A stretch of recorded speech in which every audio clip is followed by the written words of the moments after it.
And so I talk a lot about this, right? And how did I even get to know about this? Well, if some of you heard my story, you'll know that at some point of my career, I was recruited. They thought I would be a good person on their side. I was recruited to business owners meetings in Metro Atlanta, as well as scientific meetings where I got to meet Dr. Craig Venter. And so in these meetings, they talked about this whole transhumanist movement and how it was great. We would be the controllers in the room. Don't worry, we would be exempt. Everybody else would be controlled. I was horrified. I was horrified to see everybody standing ovation and clapping for this. Like, who are they? And I asked, how could you be for this? They said, oh, well, it does sound a little bad, but you know what, Carrie, soon it's going to be us or them. And so we have to, you're going to want to be on our side. You don't want to be on the other side. It's going to be bad. I said, I would never do that. And you're a fool. You're a fool to think that this technology wouldn't be turned back on you, because we are human beings, right? And they have a supercomputer that wants to guide all of this. A computer doesn't care who you are. It has an algorithm. You have a $ in your head.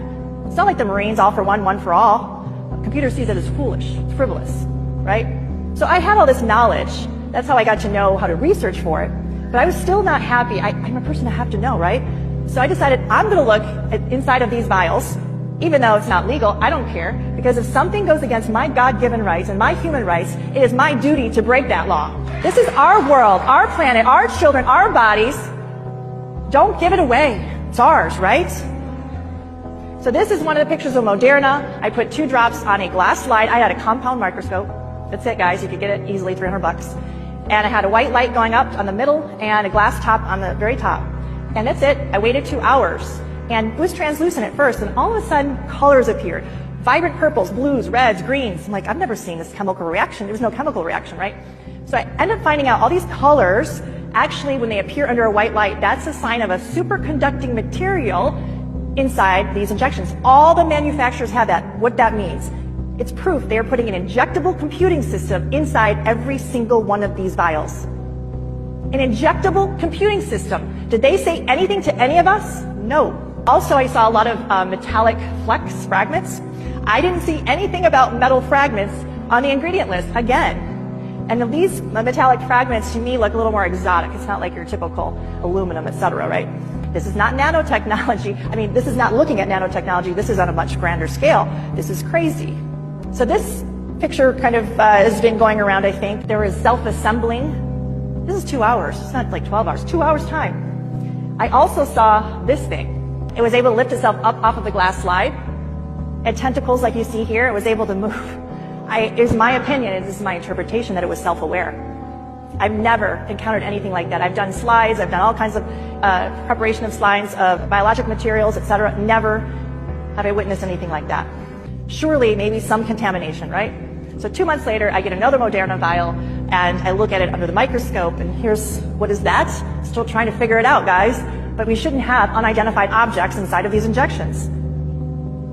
Another of these string-like material, I'm like looking at, I'm like, this almost looks like some kind of a living organism. And then I see another one. You may not know what that means. I do. These are parasites that are made to meld with your nervous tissue. Imagine a child that's forming their neural network. I want you to feel what I feel. I want you to get that righteous anger. We need it now. Guess what else it can do? The tentacles, it's called Hydra vulgaris. The tentacles have the ability to give a paralyzing, a venomous, or a toxic reaction. Why would they want that? Well, Hydra vulgaris is actually an organism that is immortal in the lab. It can continually renew itself. If you chop it up into tiny pieces, put it in a petri dish, it will actually self-assemble itself back over and over and over again innumerable times. It'll make itself anew. You chop off a tentacle, 3 more will grow. And the transhumanists love this organism. They think it's fantastic. Then we start to see a lot of ring structures in here. Now this one is with the Johnson & Johnson vial. Ring-like structures, what they are is they appear to be delivery systems. So they'll start like this and they get bigger, bigger, bigger. They thin themselves out. A gelatinous material extrudes from it like a hydrogel, okay? And then this was like a bundle of cells growing. What are those cells? We don't know. We need to analyze them. What kind of cells are being injected into people? A crystalline structure, little crystals. Like literally this is like a kitchen sink, dirty kind of experiment going on. These are iridescent silicon-like wafers. If they pile on top of each other, they can make their own circuitry boards. Again, more hydrogel with more of these spheres, these rings. So I saw them in all the manufacturers, all of them. So no one is different than another. I don't care if they come out with a new one, guys. Don't ask me if it's safe to take it. They're all bad. We were looking under the microscope at Pfizer vial. You see a lot of these dark particles. These are like graphene oxide particle material. So what we were witnessing over time under the microscope was something called Teslaphoresis. So what that means is that you can put all these little tiny like beads, let's say, that have the potential to make their own wiring in the body. And what you do is you just have an external magnetic force or another kind of electric force, let's say, or frequency, and they will start to form and coalesce into a string-like spider web all by themselves.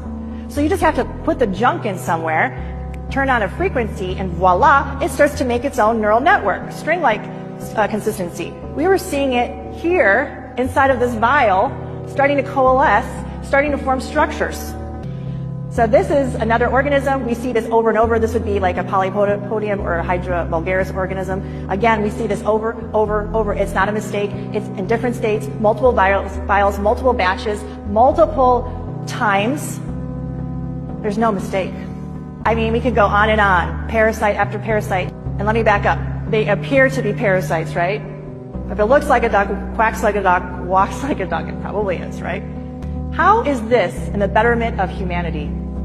I want you to see this guy. This guy is another organism that we saw. This was in a Johnson & Johnson vial.